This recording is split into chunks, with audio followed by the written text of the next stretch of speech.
Good morning, gardeners. This is Paul. You can see I built a lot of trellises this winter, and I'm happy to report I didn't get much rot.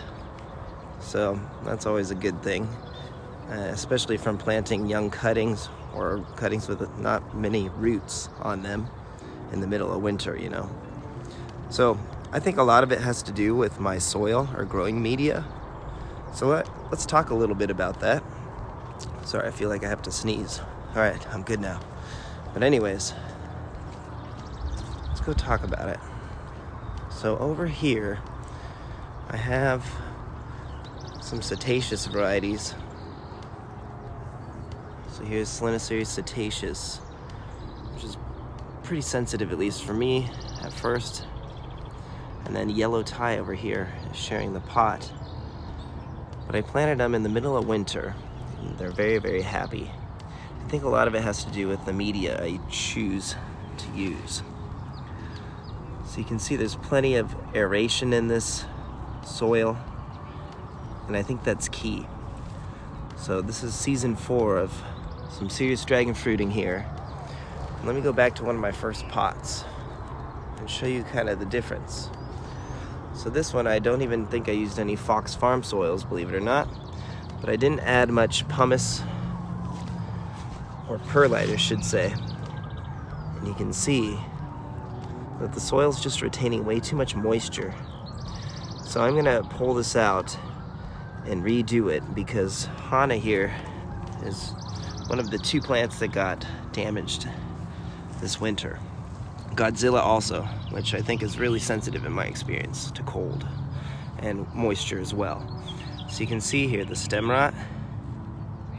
I haven't decided if I'm gonna cut this. I think at the end of the season I'll probably cut it. You can see it's rotted too much for my likings. But again, I think a lot of it is because the older soil in here just needs more pumice and aeration. You can see just retains too much moisture. So let me show you what I do now. And I'm not gonna show you everything, the brands I use and stuff, that doesn't matter. But just the key components to prevent this sort of thing from happening. Because I've planted about 80 pots now, maybe more, using this better growing media, this version 2 soil here. Here's just a random pot with that new soil.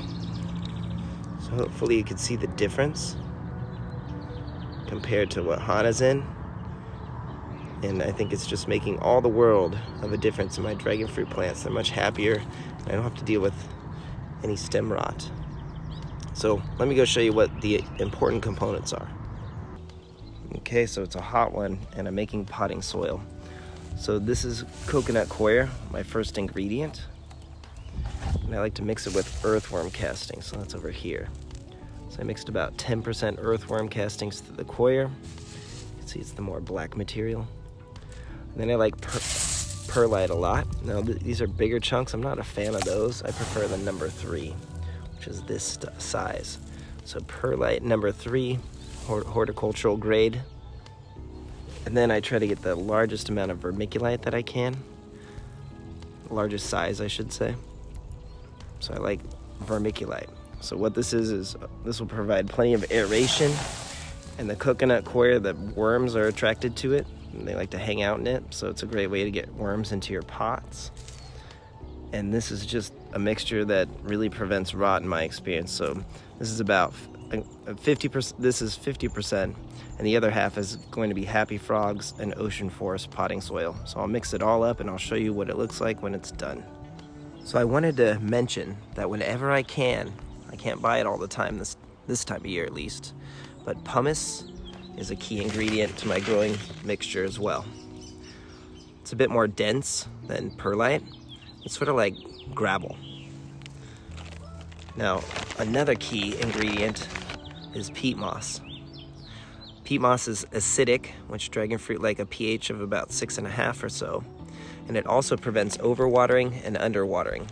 So peat moss, I like to add about a 5% mixture to everything else I've shown you so far. So those are 2 ingredients that rock. I've also used chicken manure without having any problems. I've used some gravel. I've used some mushroom compost. And I've seen people even use sand as well. So those are at least 4 more things that you could amend your mixtures with.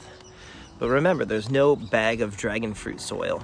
So if you're just getting a Fox Farm soil, you may get that stem rot because there's not enough aeration. Dragon fruit really don't like to stay wet for too long, especially during the cold winter months in Southern California. So there you go. Give us a like and a subscribe and enjoy this quick time lapse. All right, have a great day.